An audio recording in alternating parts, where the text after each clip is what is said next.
Salam, selamat berjumpa lagi keluarga damai yang terkasih. Bersyukur kita bisa bersatu hati dalam renungan Samas hari ini.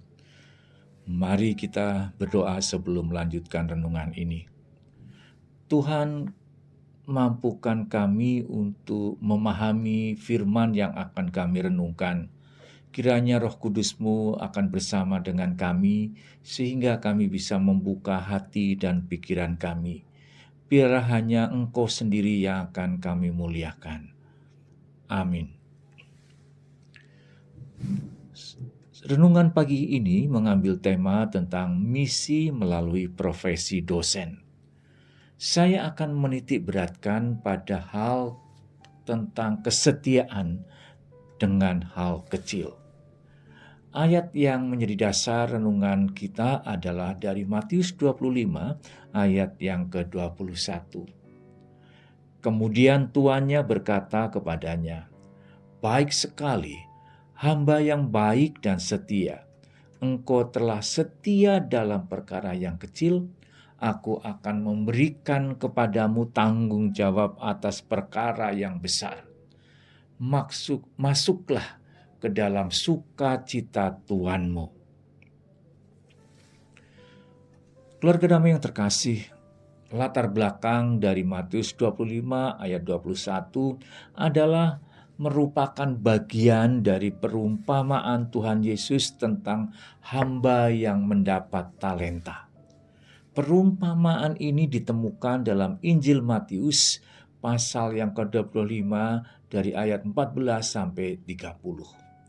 Tujuan Tuhan Yesus dalam memberikan perumpamaan ini adalah untuk mengajarkan tentang penggunaan bakat dan pemberian tanggung jawab atas penggunaannya. Dalam perumpamaan ini, Yesus menggambarkan seorang tuan yang memberikan harta miliknya kepada 3 orang hamba sebelum tuan ini pergi ke luar negeri. Tuan tersebut memberikan bakat atau bagian kepada masing-masing hamba sesuai dengan kemampuan mereka. 5 talenta kepada hamba yang pertama, 2 talenta kepada hamba yang kedua, dan 1 talenta pada hamba yang ketiga. Kata baik dalam Matius 25 ayat yang ke-21 menggambarkan kualitas hamba yang bertanggung jawab. Sementara kata setia menekankan pada kesetiaan atau loyalitas dan kepercayaan hamba dalam mengelola harta yang diberikan kepadanya. Ini merupakan kata-kata pujian dari Tuhan kepada hamba pertama yang telah menggandakan 5 talenta menjadi 10 talenta. Setiap profesi dosen selalu juga bekerja berdasarkan talenta, yaitu keilmuan yang dimiliki. Ilmu yang dimiliki harus terus dipelajari dan dikembangkan agar bisa ditularkan kepada orang lain serta dapat diamalkan kepada sesama. Pengembangan keilmuan melalui penelitian, melalui pendidikan, dan juga menularkan ilmu kepada masyarakat merupakan sebuah tanggung jawab seorang dosen.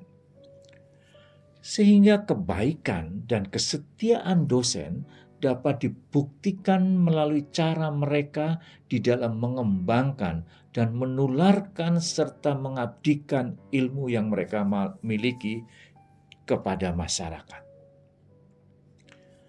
Namun harus diakui bahwa profesi yang menuntut kebaikan dan kesetiaan itu dapat terjebak pada sistem penghargaan. Ada dosen yang terlalu sibuk membuat penelitian dan kegiatan pengabdian masyarakat hanya untuk memenuhi kredit poin agar jenjang karir mereka terus meningkat dengan cepat sehingga mendapatkan imbalan dari pekerjaan pun akan semakin besar. Akhirnya karir menjadi sebuah pusat kegiatan profesi dosen. Perumpamaan di Matius 25 ayat 21 mengajarkan bahwa setia dalam hal-hal kecil adalah penting dan berharga bagi Tuhan. Setiap bakat atau karunia yang Tuhan berikan kepada kita, sekecil atau sebesar apapun, harus dimanfaatkan dengan bijaksana dan sungguh-sungguh untuk memuliakannya. Hal ini juga berlaku bagi seorang dosen. Tuhan menuntut kesetiaan, ketekunan, dan tanggung jawab, sehingga kita dapat mengalami berkat dan kepuasan melalui pekerjaan seorang dosen. Namun, pekerjaan dan profesi bukan hanya ditujukan untuk diri kita sendiri, namun juga bagi kerajaannya di tengah-tengah masyarakat di mana kita hidup. Kehadiran dosen harus dirasakan oleh masyarakat. Karya dosen harus membuat orang lain dapat mengucapkan syukur. Dan itulah seharusnya profesi dosen.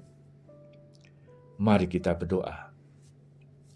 Allah Bapa di sorga, kami bersyukur dan berterima kasih atas ajaran yang kami terima agar kami tidak egois di dalam mengerjakan profesi seorang dosen yang Engkau berikan.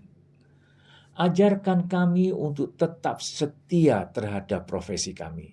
Mampukan agar kami dapat melakukan pekerjaan kami sehingga kami dapat memuliakan Engkau melalui talenta keilmuan yang sudah Engkau tanamkan kepada diri kami. Terima kasih Tuhan. Di dalam nama Tuhan Yesus kami berdoa. Amin.